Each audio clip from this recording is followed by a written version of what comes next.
One night under the full moon, a man fell, landing on his back. When he looked around, he saw a wolf-type monster on the ground. He clasped his hands and prayed for its soul. That man was Hikaru Kajikawa, a 25-year-old average office worker. He was on his way home from overtime, stopped for a nap in his car, and when he woke up, he was in a forest for some reason. Still clasping his hands, he questioned what that monster was as he remembered how it attacked out of nowhere and how he ended up killing it in the scuffle. A window appeared before him, showing the monster's information. A level 1 kobold. It looked like a game status screen. He got attacked by a monster, and now this thing pops up. He initially thought it might be a dream, but the pain felt way too real. After thinking about it, he came to a conclusion. No way. Was it isekai? He suddenly slapped his face to prevent himself from freezing up. He tried to touch the screen similar to a game status window, thinking he might be able to check his own stats. It'd be better if he could figure out what was going on. His status window popped up and let's just say, it's trash. His level was at 1, his job was unable to be determined, and his stats were all at 0. His stats were way too low. And why was it listed as normal when his health points were at 0? He couldn't believe it and questioned whether he was a zombie. I reincarnated as an FF class zombie and another world would be bomb. Anyway, it was not helping that he doesn't have a single skill either. His crash out was interrupted when he heard a howl. He stood up, clutching his bag tightly in his chest. He needed to move before more monsters showed up. Morning came, but Hikaru remained wandering through the forest aimlessly. He hadn't seen a single person or building, and his stomach was killing him. He looked around, wondering if there was anything that he could eat. A screen suddenly popped out, showing the information of a fruit called Aphi. It was a high-grade and rare fruit found in the monster's territory. It was rich in nutrients, had a sweet-sour taste, and a fresh Aphi fruit would slightly restore mana points. Thankfully, it was edible, so he picked up a fruit that looked like a fresh one and took a bite off it. It was extremely delicious. He froze when he felt a tremor in his body. He was halfway done with the fruit when he suddenly felt nauseous and his whole body started heating up. Oh no, was he not supposed to eat it raw? A screen appeared before him, showing his current status, a minor mana oversaturation. It was a status condition triggered when mana points exceed its limits and can be cured by lowering current mana points to at or below the max mana points through usage. If left untreated, excess mana runs rampant in the body, causing physical and mental damage. He clutched his stomach. The heat he must be feeling was mana, but it was seriously bad as it causes damage if left alone. But he doesn't even know how to use mana. Another screen popped up, informing him that in the case of a minor mana oversaturation, he'll vomit and expel the mana from his body once it begins to overflow. Then he might be able to just force the mana out of his mouth if it came out through vomiting. He opened his mouth and focused all the heat in his body towards his trying to let all the mana out. Finally, his mana points were back to 0, and the heat and nausea were gone. The fruit really screwed him up, so he promised not to touch it again, though it was seriously good, and he'll still feel full even if he spits the mana out after. It was precious food, so he decided to grab a few. Even with his bag full, he reached out to grab some more. However, his attention was soon turned to the growling goblin approaching him. The goblin's status window popped up and its stats were far better than his. Well, obviously.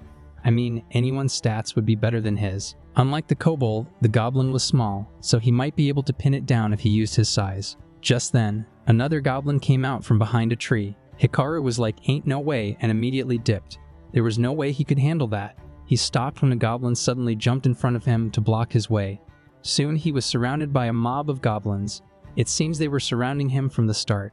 He clenched his fist. Then, the only thing he could do was shout for help and hope that someone hears him. The goblin growled and jumped to attack him with its wooden club. Suddenly, a woman's voice cut through, instructing Hikaru to dodge to the left. Once he did, a fireball hit the goblin, causing it to burn. Another goblin tried to attack him with a knife, but was cut by the woman's sword. She looked back at Hikaru and asked whether he was okay.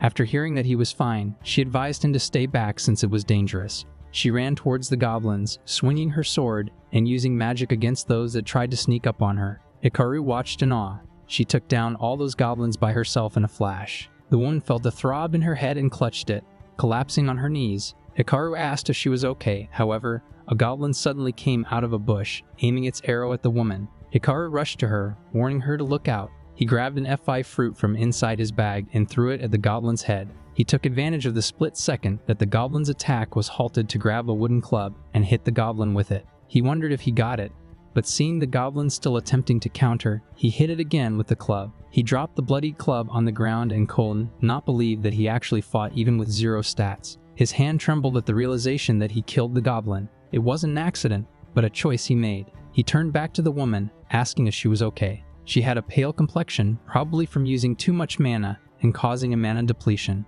Hikaru handed her an FA fruit, known for restoring mana. Seeing the super rare fruit, the woman asked if he was sure that he was giving it to her, and after hearing Hikaru's confirmation, she finally took the fruit and expressed her gratitude. She finally felt better after eating the FA fruit and bowed to Hikaru. She was trying to help him, but ended up being saved by him instead. Hikaru tried to stop her from bowing her head since he would have been toast if not for her. Though the woman believed that he might have pulled through somehow, Hikaru still saw it as pure luck. Still, she believed that taking down a beast wasn't possible with just pure luck alone. She offered her hand, introducing herself as Almartina, Alma for short. She is a 16-year-old level 9 paladin apprentice. Hikaru shook her hand and also introduced himself. Alama found his name weird, so Hikaru explained that Kajikawa was his last name and Hikaru was his first. Alama's guard suddenly shot up at the mention of a last name. She thought Hikaru might be a noble, which he denied.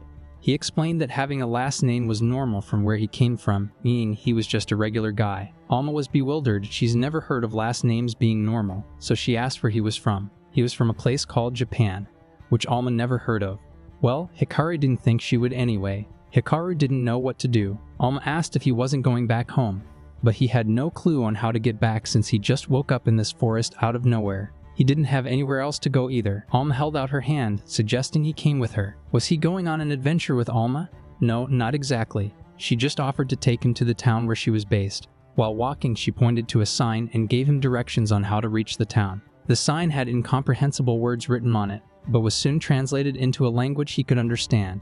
Apparently, the place he was in was the Gruo's Beast Forest, a danger zone and an area not to be entered without authorization. Hikaru was surprised by the sudden auto-translation, and a screen popped up as if to answer his questions, indicating that the menu functions include language translation, enabling him to understand the language of this world. Hearing Hikaru exclaim in shock, Alma turned around to check on him. Hikaru assured her that it was nothing, he just freaked out seeing a whole explanation screen pop up.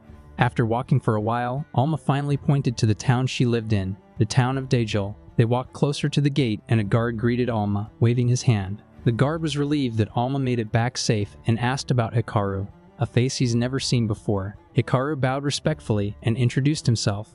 Then he explained everything that had happened up till now. 2 older men listened to his story inside and seemed to thankfully believe him. The man with a monocle and long hair tied back, Mailris Dime, is a 61-year-old appraiser. His master skill, Truth Appraisal, reveals whether what someone says or writes is true or false. He used that skill to check whether Hikaru was lying. Looking at the screen, Hikaru noticed that people like him and Alma didn't have levels. A screen popped once again and explained that with rare exceptions, production-type classes don't use base-level systems. Mailris handed Hikaru's appraisal certificate to the man beside him, who seemed like a guard. After reading the paper, the guard turned confused and asked if the information really was accurate. Mailris nodded. Even he was puzzled, but it says everything was normal. They wondered if Hikaru was under some kind of curse, since he had an unknown class and stats lower than a baby. Though he's not cursed, just unbelievably weak.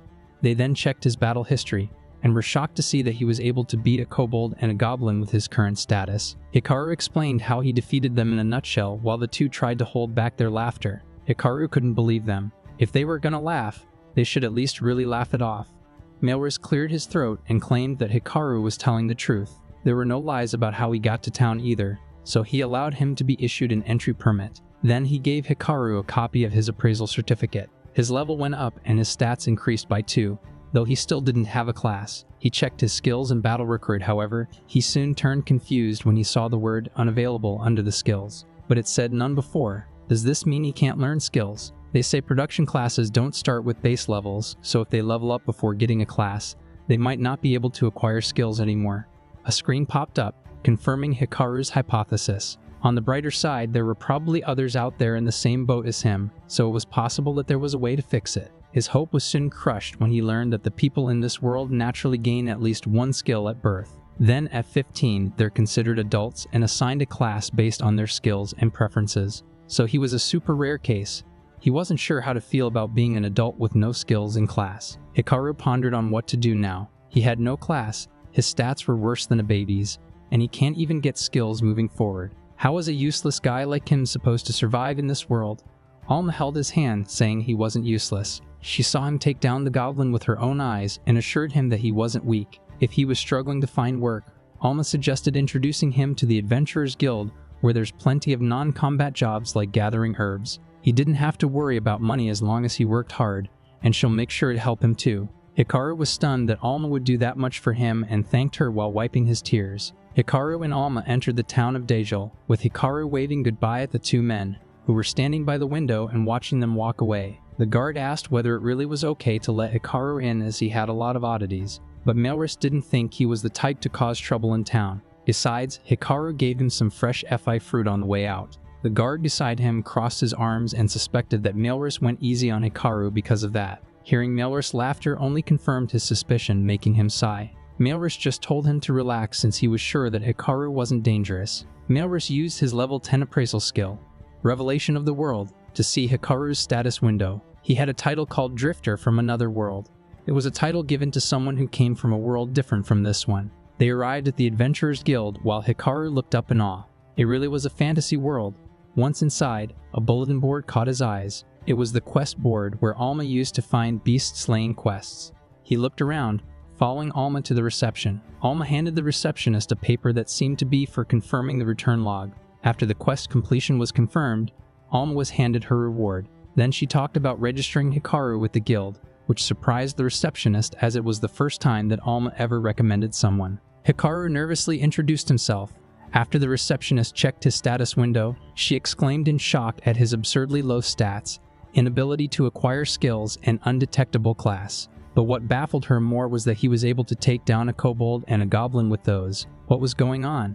Hikaru watched her become more and more confused and found her flustered expression cute. He explained his situation, opting to take on safer quests to get by since there was no one willing to hire him. The receptionist thought there must be some complicated circumstances and handed him a registration form to fill out. Now that he was registered, he requested to take a quest right away. The receptionist rummaged through her drawer and suggested gathering herbs since it was safe and highly recommended. She placed a herca grass without roots on the counter. It was a medicinal herb used in health point recovery potions. Its leaves and stems have healing properties, but the roots are especially potent, so it's best to dig them up with the roots intact. The herb is in high demand, so the guild always has gathering requests for it. Hikaru decided to take on that quest, and the receptionist immediately issued his quest card. It was already nighttime when they left the guild and Alma asked where he would be staying. Hikaru's panicked expression made her sigh. That was enough for her to know that he didn't have a place to stay and took him to the inn she usually uses. As they walked through the streets, Hikaru asked whether Alma was living on her own since she was always staying at an inn. She was indeed living alone, which Hikaru found impressive, though that was not the case for Alma. It's just been awkward for her to be home ever since she got her job, so she chose to live by herself. Just then, a voice called out to Alma. It was a girl with pigtails, along with two others. Hikaru wondered if they were friends, but soon realized they weren't after seeing Alma's dark expression. The girl with the pigtails had a mocking smirk, asking Alma whether she was that desperate for money that she was selling herself, and suggested lending her some money. The girl with a ponytail threatened to sue her and have her thrown in jail if she doesn't pay it back double in 3 days. The girl with a hat told her friends they were being too harsh. What a nasty vibe. Alma responded that she wasn't broke and that she wasn't selling herself. She was just guiding Hikaru to the inn she was staying at. The two sneered, making fun of Alma for staying at a shabby inn and claiming it suited someone with a worthless half job. Hikaru noticed Alma's clenched fist, while the girl with the hat tried to stop the two. However, they didn't listen and had the nerve to scold Alma, showing fake sympathy. At that moment, Hikaru stepped in front of Alma, saying they were right about him being a pathetic half-class. But it was impressive that they could tell how terrible his status is at a glance. So they must be competent adventurers. The girl with a ponytail crossed her arms and wondered what was wrong with him. Hikaru showed them his appraisal certificate to show them his status, which they found to be depressing. Really depressing. He approached closer and yapped about Alma being an angel for helping someone like him. The girl with pigtails backed up and warned him not to come any closer. She pushed Hikaru away, advising Alma to choose her targets more carefully when helping others, and bid her goodbye. Meanwhile, the girl with a hat cheered for the old man. That actually hurt him more though. Hikaru turned to Alma when she called him and apologized for saying weird stuff. He even suggested walking at a distance if it was too much. But before he could finish his sentence, Alma apologized for making him reveal his status like that. She knew that Hikaru probably didn't want anyone else to see it. Well, it wasn't like he was eager to show it off, but he'd rather deal with this than fight a goblin horde on his own again. Alma apologized again, but Hikaru assured her it was fine. She thanked him and Hikaru suggested heading to the inn. Alma pointed to the direction of where it was and asked Hikaru to follow her. Hikaru's list of embarrassing moments may have grown, but at least he was able to help Alma. But he wondered what the girl with the ponytail meant by half-class because he was sure that Alma was strong. A screen popped up before him just in time, explaining that the class, Apprentice Paladin, was for those who possess both swordsmanship and offensive magic skills. It combines the traits of Apprentice Swordsman and Apprentice Mage, but gains fewer stat increases when leveling up, and skills grow more slowly compared to other apprentices. Basically a jack of all trades. Hikaru finally understood what they meant by half-class, and read more about the class explanation. Apparently, once the base level reaches 10, they can choose to change jobs into one of the following. After the job change, growth speed becomes equal to other classes. If they choose to be a swordsman, their magic skills disappear. But if they choose to be a mage, their sword skills disappear. That must be why it was considered a bad class. Hikaru could deal with it, but he wanted to help Alma somehow. He noticed more words below the screen and read it. There was an option where no skills would be lost. However, there was no precedent, so the details were unknown. No one has ever fulfilled the requirements to change into that job. Hikaru was surprised that there were conditions for job changing, so more screens popped up to explain. For example, to become a swordsman, one must acquire swordsmanship skill and reach base level 10. So basically, they needed a skill related to that class and reached a certain base level. If Alma could get into this class, no one would call her a half-class anymore. Hikaru wanted to help, so he asked the requirements for that class. However, the requirements were unknown. Hikaru expected it would be like that, but still, he really hopes he can find a way to help Alma. At the inn, Hikaru stared at the box of food he bought on impulse just to try out food from another world. But he seriously couldn't believe how expensive it was. It cost the same as a night at the inn, with meals not included. Capitalism. The food he bought was a sandwich set made by chefs who possess the cooking skill, and is considered a luxury item for combat classes. That was why it was priced high. Since he heard that the inn had a kitchen he could use, he decided to just start cooking for himself tomorrow. He asked Alma, who was grabbing food in the freezer, what she was going to eat since she didn't buy anything. She had some stored meat and bread, so she was planning to cook those. She placed the meat on a pan and chanted flash to light the stove. Hikaru, who was intrigued, asked what that was. It sounded like a lighter and seemed to have come from her ring. Alma turned to show him the ring and explained that it was for basic daily use magic. With this, he could use convenient spells for daily life. It was part of the inn's amenities, so he could use it for free. It was the Ring of Daily Magic. It grants access to spells like Ignite, Water Stream, and Dry Wind, which are useful for everyday life. It can be used even without magic skills and consumes 1 mana point per use. Hikaru thought it was amazing and wanted one, but immediately gave up after hearing its price. It was 100,000, way too expensive. There was no way he could afford it. He thought about how convenient it would be to use magic anytime, when he suddenly smelled smoke. Alma's meat was burning. She assured him it was fine, but her meat came out charred. Hikaru truly was speechless, questioning whether Alma was bad at cooking. While eating together, Alma informed Hikaru that combat classes can't cook. The most they could do was cut and grill ingredients, but even then, they tend to burn things. That must be why Alma looked confused when they were buying ingredients. Just as production classes can't acquire combat skills, combat classes are generally unable to acquire production-related skills, though with rare exceptions. This must be what they meant when they said jobs are determined by one's skills. He watched her eat, thinking it was gonna get depressing real fast if every meal was like that, and she even refused his offer to trade jobs. That's it. Hikaru thought of what he could do when they go on a quest together tomorrow. The next day, Alma fought glass rats in accordance with her quest, while Hikaru collected the herbs he needed for his. While watching her fight, he noticed her sword glowing. Hikaru was about to shovel the soil again, when Alma warned her not to go any further. If he overharvests Herka grass, the surrounding soil loses its strength, and it takes longer for the herbs to grow back, so he should avoid taking too much from one spot. However, he realized it might already be too late after seeing the soil from the area he just took from. Alma sheathed her sword and decided to take a break at the spot where they were. She sat down and took out some bread, but Hikaru stopped her and took out a paper bag. He wanted her to try something he made for lunch, a ginger pork rice burger. Alma's never seen food like this before and asked whether he made it because as far as she knew, he didn't have a cooking skill. Hikaru handed her a piece. He used to live alone, so he got used to cooking for himself. Alma hesitated at first, but eventually took a bite.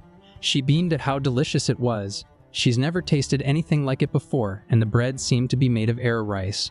Alma asked if Hikaru liked it, and he agreed, saying it was a staple food back in his hometown. It even goes well with the way he seasoned it. Alma nodded in agreement. She couldn't talk anymore as she was busy stuffing her face. The arrow rice Hikaru used may be named differently, but it was just like Japanese rice. There were also condiments like soy sauce and miso. There was no doubt someone from Japan must have ended up in this world before him. Hikaru had a satisfied expression as he watched Alma eat the burger he made. He was worried she wouldn't like the taste, so he was glad that she enjoyed it. He suddenly remembered seeing Alma's sword glowing during the battle, and asked what kind of magic that was. It was a magic blade. It was not a spell, but a sword technique. It uses mana points to perform a magically sharpened slash, which is stronger than a regular slash. So it was a slash empowered by magic. Hikaru had no idea one could use mana like that. He complimented her for being able to do so much, though Alma didn't really find it amazing. It was just that she's caught in between. Her current job is apprentice paladin, and eventually, she'll have to choose between sword or magic.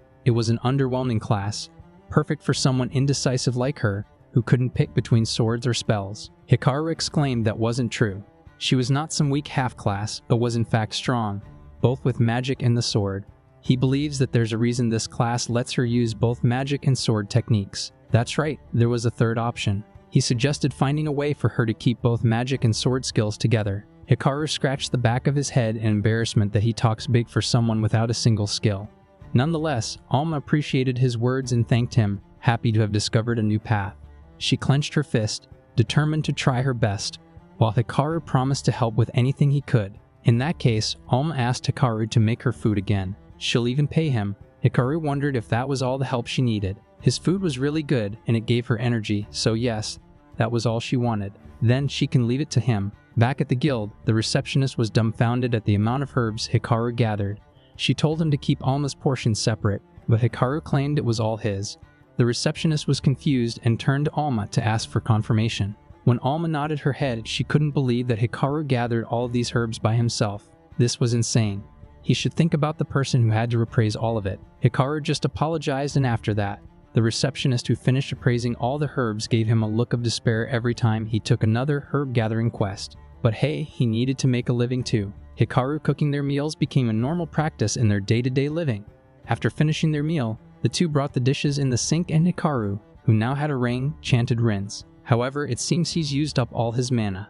Alma decided to take care of the dishes instead and told Hikaru that he could go back to his room. He was about to protest, but Alma reminded him not to push himself. In this world, when a person's mana runs out, they enter a state called mana depletion. It's when their mana point drops to 0 and they lose consciousness. Unless they receive an external mana supply, they might not regain consciousness for 1 to several days. But perhaps because Hikaru was from another world that he could move normally even if he uses up all his mana. He remembered Alma being so surprised the first time he ran out of mana. His attention was caught when Alma spoke again, praising the meal he prepared and to at least let her handle the cleanup. Hikaru finally agreed and went to his room.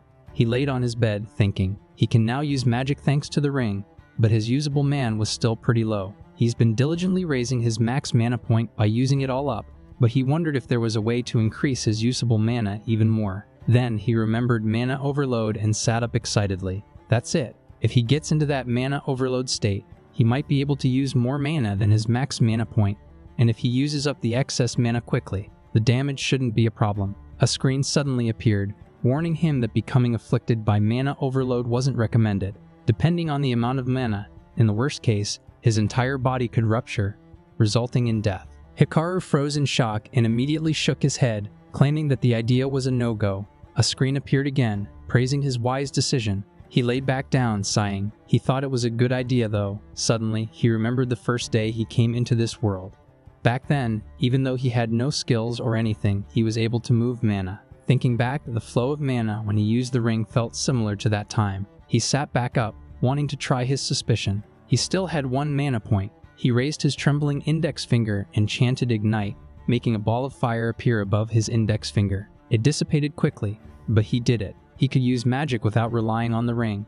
He raised his fist, shouting that he was amazing and his dream of becoming a wizard might not just be a dream. He suddenly paused, though it was surprisingly easy to use. He questioned whether people without magic-type skills normally do this kind of thing. In this world, mana is recognized as fuel for using skills, daily life magic, etc. Direct manipulation of mana without relying on tools is extremely difficult, so those who try to activate magic without skills are almost non-existent. And since Hikaru didn't have skills, he had to do everything himself.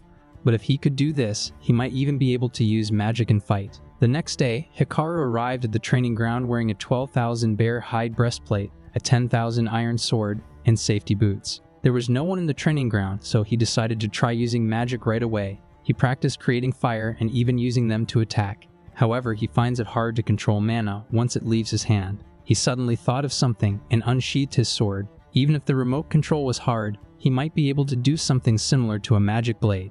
Maybe he can imbue the sword with mana. With the image of coating the entire sword with mana, Hikaru swung his sword at a tree. However, there was no feedback at all.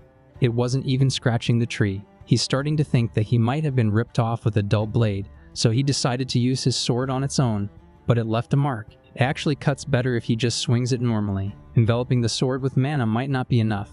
Maybe because the mana is all fluffy and unfocused. He tried imagining making it hard like iron and slashed the tree, but it didn't feel like the power changed much. Hikaru pondered on ways to increase its cutting power, and he came to a realization that it wasn't like he had to perfectly recreate a magic blade. He was able to envelop the sword with mana and even change the mana's properties, so he might be able to do that thing he often sees in games. He enveloped the blade with mana, and the mana turned into flames as he swung his sword. He did it. It was a magic sword, the fire sword. Although the flame was pretty weak, so it'd probably only be an annoyance at best. Suddenly, someone appeared behind him, asking what he just did. He turned around and saw Alma. Hikaru asked why she was there, and Alma approached him, claiming to have not seen anything like that before. Hikaru asked what she was talking about. Alma was talking about the burning sword he just did and asked how he did something like that.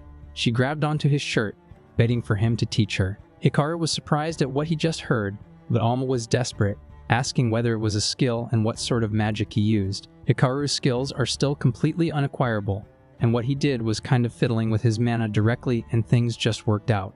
Alma was baffled to hear that he manipulated mana directly. Hikaru scratched the back of his head, claiming the flaming sword of his was pure spectacle. There was barely any attack power and he honestly didn't think it was cut out for real combat. But Alma didn't care. She bowed, still wanting him to teach her how. Hikaru finally agreed, asking her to lift her head. Alma had a bright smile when she lifted her head and thanked Hikaru. There was a bit of prep work involved before she could use the magic sword. It was direct mana manipulation, which means it's special training time. First things first, they tried to get a feel for the mana flowing inside their own body. Alma had a determined expression as she followed Hikaru's instructions. Several hours later, Alma sat at the back, practicing, while Hikaru tried making his sword float. He found it cool, but he loses control once it gets too far away. He turned to look at Alma, noticing that she was getting the hang of mana manipulation and decided to practice using magic without relying on skills. Alma tilted her head in confusion. Hikaru explained that the magic sword and the Ignis household magic, Ignition, operates on the exact same principle, fundamentally. Seeing her confused expression, Hikaru decided to demonstrate instead.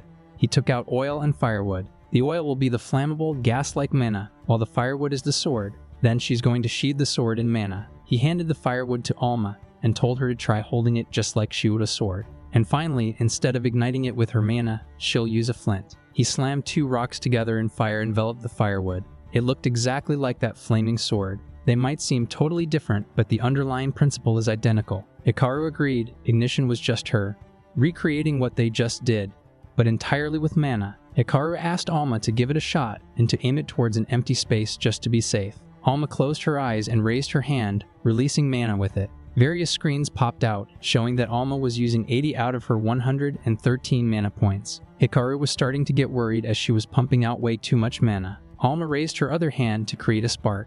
Hikaru tried to stop her, but she had already flicked her fingers, releasing a huge flame.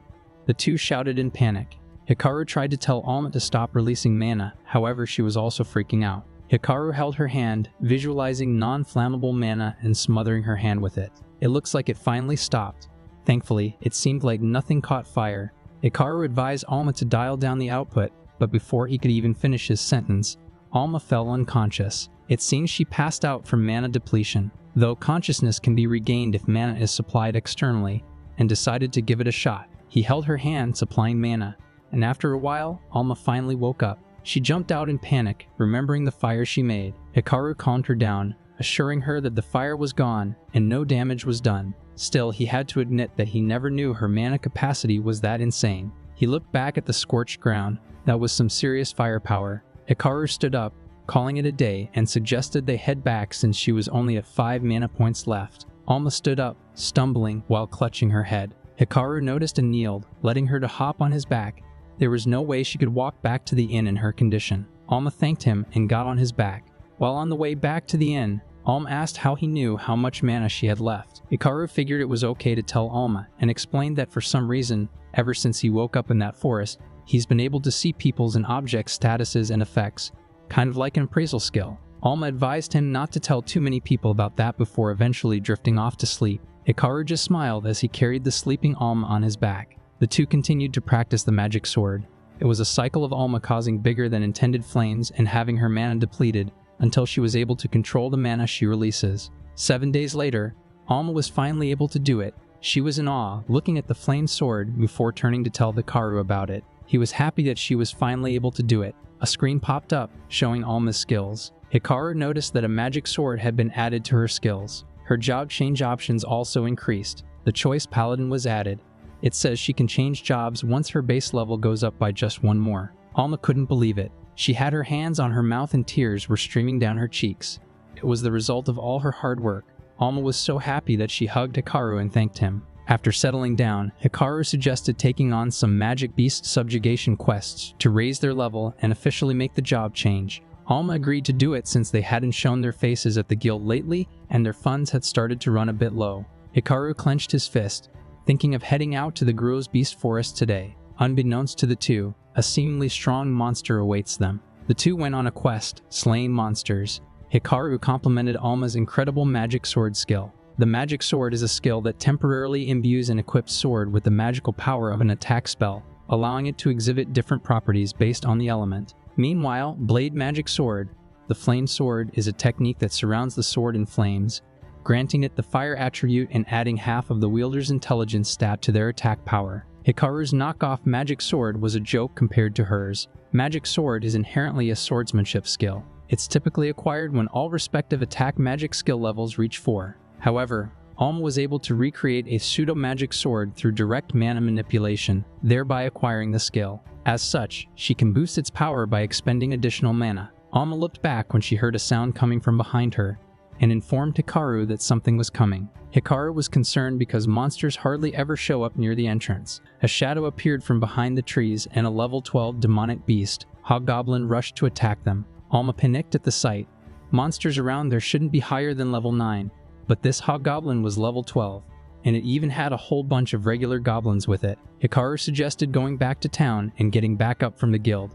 However, a level 11 demonic beast, Bladewing, attacked them. Hikaru was able to defend himself by using mana as a shield, but both his mana and health point dropped. It seems he consumed health points equivalent to the damage he couldn't fully block. As long as his health point don't run out, he will generally not sustain physical injuries. So the health point for him isn't just vitality in the usual sense. The Hobgoblin, along with the regular goblins, surrounded them, while the Bladewing flew above them. They were cornered. Alma suggested to be the bait and for him to run while she has their attention. However, Hikaru disagreed. Besides, even if they tried that, the goblins and the Bladewing would just pick them apart, and it'll be game over. Alma wondered what they should do, and Hikaru told her about his idea. Hikaru threw a small pouch up in the sky, creating a blinding light and causing the enemies to be disoriented. Inside the pouch were spark wolf horns, a horn primarily composed of magnesium and other materials infused with mana. When ignited, it emits a light far more intense than ordinary magnesium.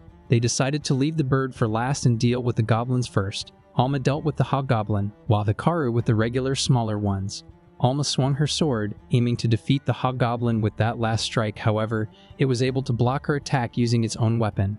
Seeing that Alma was getting pushed back, Hikaru advised her to use her mana control to channel more power into her sword. Alma did as he said, channeling a stronger firepower and finally defeating the Hobgoblin.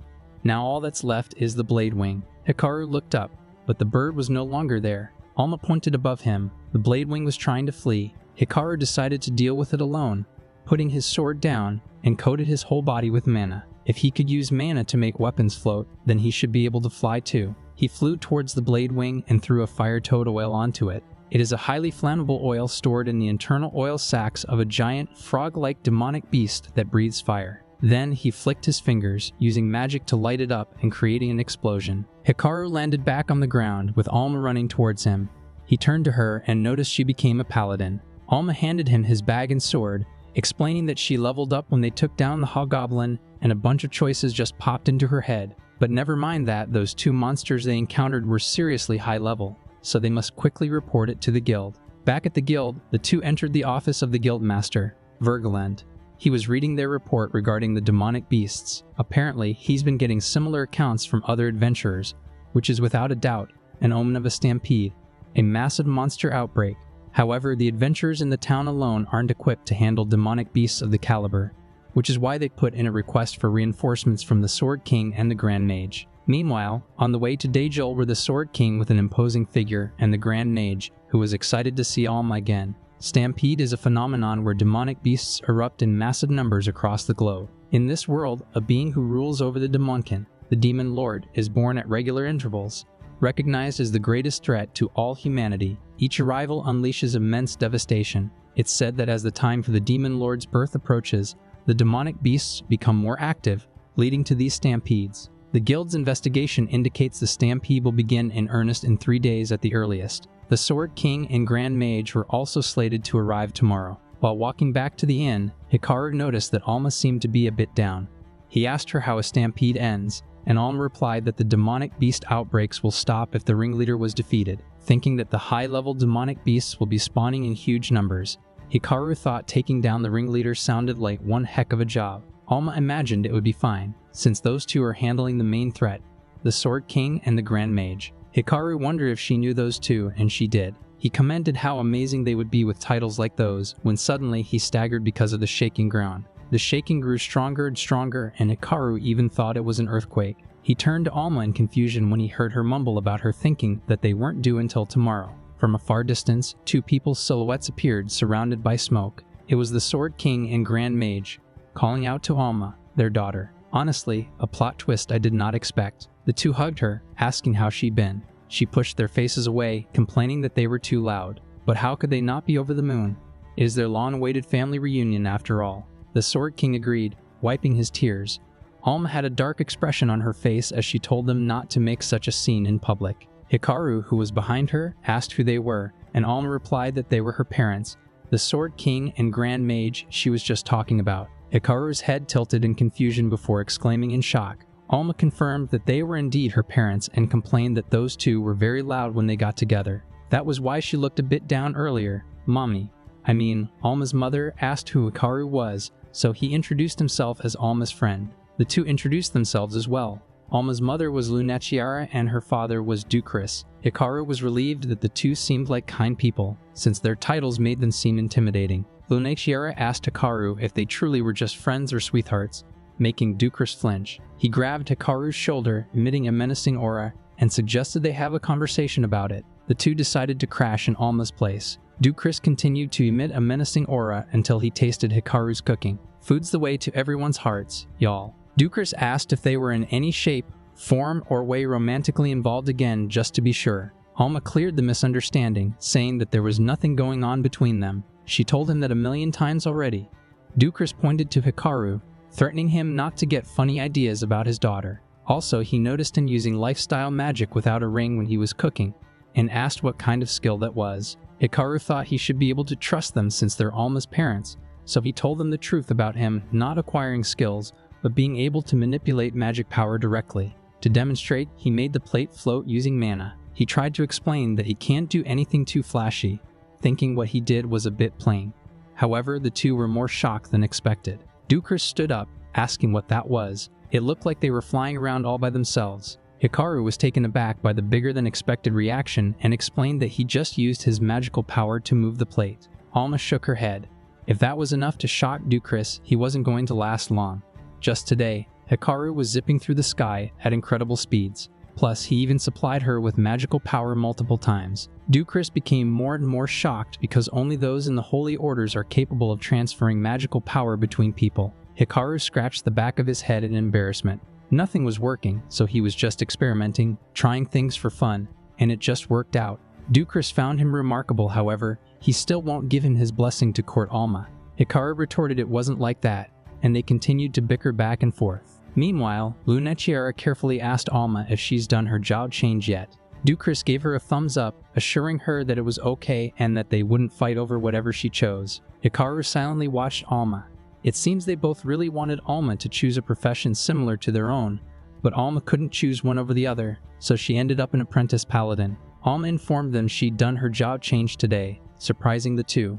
She now wielded the powers of both a swordsman and a magic user. She was now a paladin. The two couldn't believe she became a paladin, that fabled profession whose existence was never even confirmed. Alma raised her index finger, creating a small fire to prove it. It seems she was the first person to ever become a paladin. She told them how Hikaru taught her how to manipulate magical power, and that allowed her to meet the conditions for the job change. Her smile faded when she noticed her parents were trembling and rushed to hug her while crying. They were very happy for her. Hikaru smiled, commenting about them being wonderful parents. Alma smiled and agreed with him while hugging her parents back. The two cried, praising Alma and hugging her tight. Alma, blink twice if you need help. She tried to voice out a complaint, but she was squeezed too tight and ended up passing out. The next day, Hikaru and Alma went to the guild after finishing a quest. The receptionist welcomed them, asking if they were delivering medicinal herbs. She seemed to be full of energy today. It's because they needed to secure as many recovery potions as possible for the upcoming stampede. She had a confident expression as she claimed to be able to appraise 100 bundles. In that case, Hikaru placed 3 bags of herbs on the counter for her to appraise. The receptionist trembled at the sight of more than 60 bundles of herbs. It was way too much, though she got what she wished for. She weakly appraised the herbs while informing them that the guild master, Vergeland, was asking for them to come to his room once they arrived at the guild. The two sat face to face with the guild master. Vergeland greeted them and said Ducris and Lunetiera came to visit him last night, talking about them. That sounded exhausting for Hikaru, and Alma could only apologize. Well, they didn't just come to chat, they also had something important to say about them. It was regarding direct mana manipulation. Seeing their stunned and worried faces, Vergeland assured them that they have no intention of telling anyone else about it. However, if that technique were to become widely known, it would cause chaos. For now, they'd like them to think of a clever way to keep it under wraps, especially Hikaru, since he had no job or skills. They were worried that if he aroused suspicion, things could get very troublesome. Hikaru had a smile on his face, moved that they worried about him enough to consult the guild master even though they were so intimidating yesterday. Vergeland heard that Hikaru could make objects float and move them, and also fly through the sky at incredible speeds. Seeing that he wasn't denying it, Vergeland came to the conclusion that it was true. He couldn't believe it, but told them about his plan. For the upcoming stampede, he intended to have Ducris and Lunetiera focus solely on subduing the boss monster. But if that happens, their defenses against the other monsters will be spread thin, especially since bird-type monsters will likely attack from the sky. They were in a bit of a bind because they didn't have many who could handle that. Hikaru agreed. If he hadn't made the Bladewing crash back then, things would have been really bad. Vergeland continued on and claimed his power will be the key to conquering the stampede, which confused Hikaru. Behind the guild training grounds, countless adventurers were gathered by Vergeland. He was on a podium, doing his speech. A stampede of demonic beasts will advance on the town tomorrow, and in order to subjugate its leader, they'll have the 2 S-rank adventurers, Sword King and the Grand Mage, joining the fray. They are the heroes who have saved them from stampede crises countless times. There were various comments of admiration from the crowd, but Alma facepalmed when she heard someone recognizing them as the ones running through town screaming the other day. Vergeland continued, assuring they had nothing to worry about regarding the boss monster with the 2 of them present. The problem is the massive horde of other demonic beasts, which numbers were estimated to be roughly 300. If they face them head-on, it will be a tough battle. That's why he entrusted a pivotal role, the very linchpin of their stampede strategy, to a certain individual. He pointed to the disguised Hikaru, wearing a white coat and a mask that shows only one of his eyes. He possessed an extremely rare skill, flight. Due to the rarity of the skill, his identity cannot be revealed, but he is someone Vergeland trusted. Then he asked them to refer to Hikaru by his job title, Aviator. The crowd murmured, not believing it even a little since they'd never heard of such a job. Vergilin tried to explain that Hikaru will use his flight skill to launch a preemptive strike single-handedly against the horde of demonic beasts. Then the rest of the adventurers will follow up with their attacks. However, Vergilin was interrupted by an adventurer who raised his hand. He apologized for doubting the guildmaster, but he expressed his worries about Hikaru being one-shotted down by bird-type demonic beasts. Following his lead, more and more of them started complaining. Even if he, the guildmaster, says so, there was no way they were gonna trust some masked freak who just waltzed in. Not gonna lie, he does seem pretty sketchy. Even Hikaru thought so. Vergilin sighed. It seems they'd only believe Hikaru's abilities once they see it. He asked if Hikaru could manage, which Hikaru answered with a nod. He enveloped his body with mana and began floating. Soon, he flew up the sky and even did some aerial maneuvers. Once he landed back down, he felt nauseous. He seemed to have gotten carried away. He glanced at the crowd, realizing it was too quiet. He then turned to Vergilin, wondering if that would suffice. Vergilin agreed and turned back to the crowd, asking whether they had any more complaints. It seems not. The adventurers erupted in awe after witnessing Hikaru's abilities. Some even asked if he was human, which he is. Ducris on the back sighed, commenting that Hikaru was a tad excessive. Vergilin has heard stories, but seeing it in person was truly astounding. Hikaru apologized for overdoing it, but thanks to that, he managed to convince the complainers it was a good call. But Vergilin reminded him that whatever he does, he must not let his true identity slip. After Hikaru showed off, Vergilin began filling them in with the details of the operation. On the day of the stampede, the adventurers were by the castle gate, waiting for the demonic beasts to come out. A lightning strike in the forest, signaling the start of the stampede. And approximately 600 beasts came out of the forest, charging at them. Vergilin, who was at the top of the wall, commanded the Wings unit to hold their position inside the gates and wait for the signal from the airborne scouts. Ducris commanded the adventurers from below, telling them that they head straight for the boss once they got the signal. But even then, the swarm's gonna start attacking the city, so it was up to them to push them back. They were protecting the city together. The adventurers exclaimed in unison, while Ducris tapped Hikaru's shoulder and told him he'd be counting on him. Hikaru nodded and flew upwards. The guildmaster's plan was first they would fly in and approach the swarm of beasts. They scatter these spark wolf horns to blind them, then they detonate these deafening boo shrooms to wreck their hearing. That sound becomes the signal. That's when the adventurers charge at the disoriented ground beasts, and he'll handle the flying ones from above. How many he can disable with status effects will change how hard this gets, so there was no room for mistakes. An attack came from the opposite side of the sky, which Hikaru was able to dodge. There was a flock of level 4 air sparrows coming at him. The sparrows flew past him for an attack that Hikaru dodged. They weren't fast, but there were a ton of them. A sparrow screeched from behind him, but before it could attack, it burned to death from Hikaru's wings that were made of flames. Even though he took down some of them, there were still so many. They're coming from every direction, so there was no way he could dodge all of this. In that case, he flew around while his flame wings burned them to crisp. Hikaru felt nauseous. It seems he went way overboard that time.